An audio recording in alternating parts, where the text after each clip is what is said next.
10 years ago, I thought leadership was about being clear, being precise, and being efficient.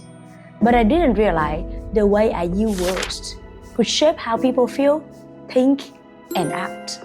So in the next few minutes, I'm going to share with you how I changed the way I communicate and how that helped me lead with more empathy, create a better conversation, and build a team that can grow the business without me.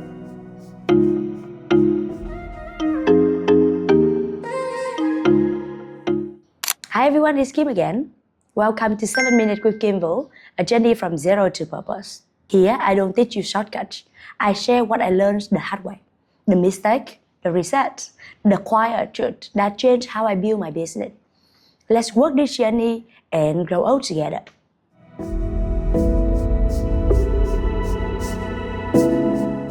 Back then, in 2015, when I used to be a legal manager in a corporate global company in Vietnam, my job requires one thing above everything: a really precise in my words.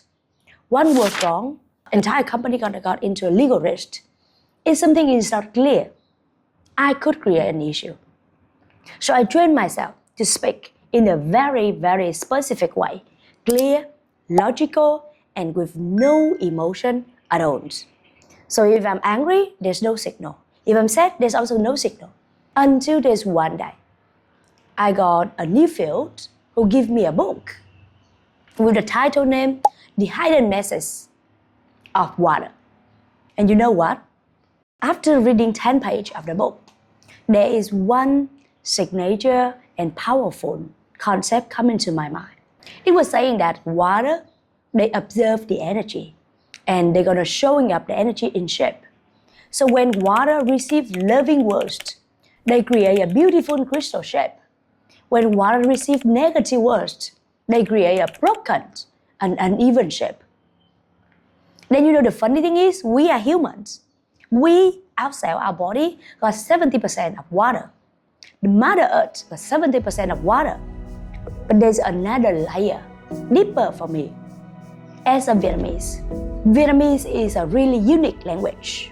In the Vietnamese language, one word can express the rhythm, the expression, and it carries emotion in every word. So when you speak a word, it will got a feeling together to go with that. You don't need to show up your emotion. And I start asking myself, if words can shape water, language can also carry energy. What I'm really creating through the way I'm speaking every day is something I really need to think about.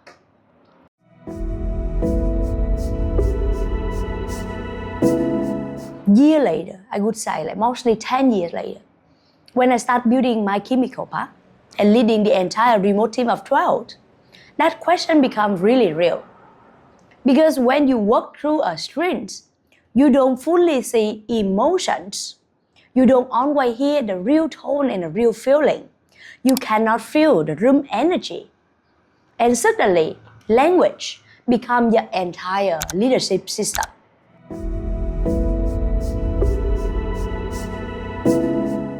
And you know what?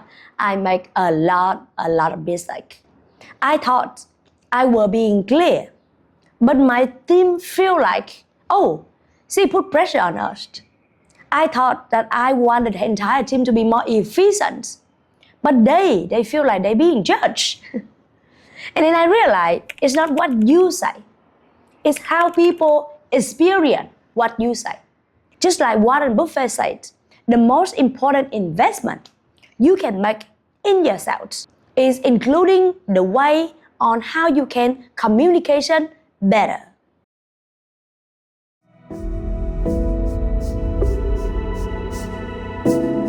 That's when I start shifting from communication with clarity, now going to communication with empathy. Instead of react quickly, I focus only on the outcome. I became more emotional intelligent. I learned and I read books about emotional intelligence. And then I pay attention on how I speak.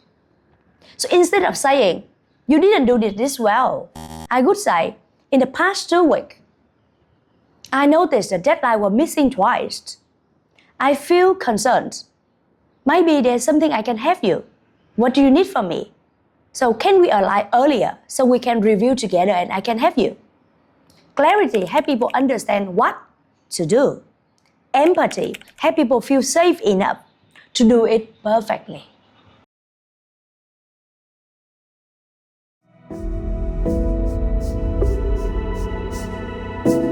But what really changed every day was not just the framework, it's about practicing.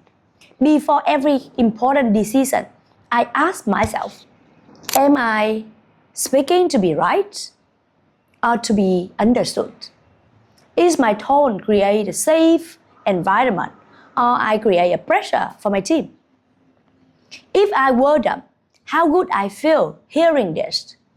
And one habit that transformed my team, I replace assumptions with curiosity.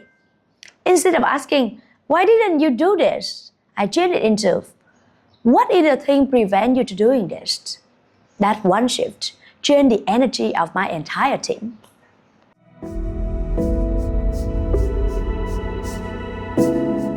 And this is where it connects the business.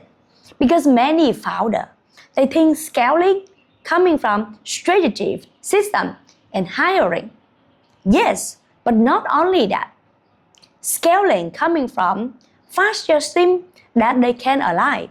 And alignment is built through communication.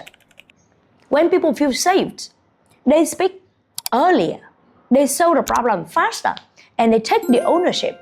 And suddenly, you don't have to carry everything alone anymore. You don't have to push harder anymore. The entire team gonna build a system. The system gonna move your business forward.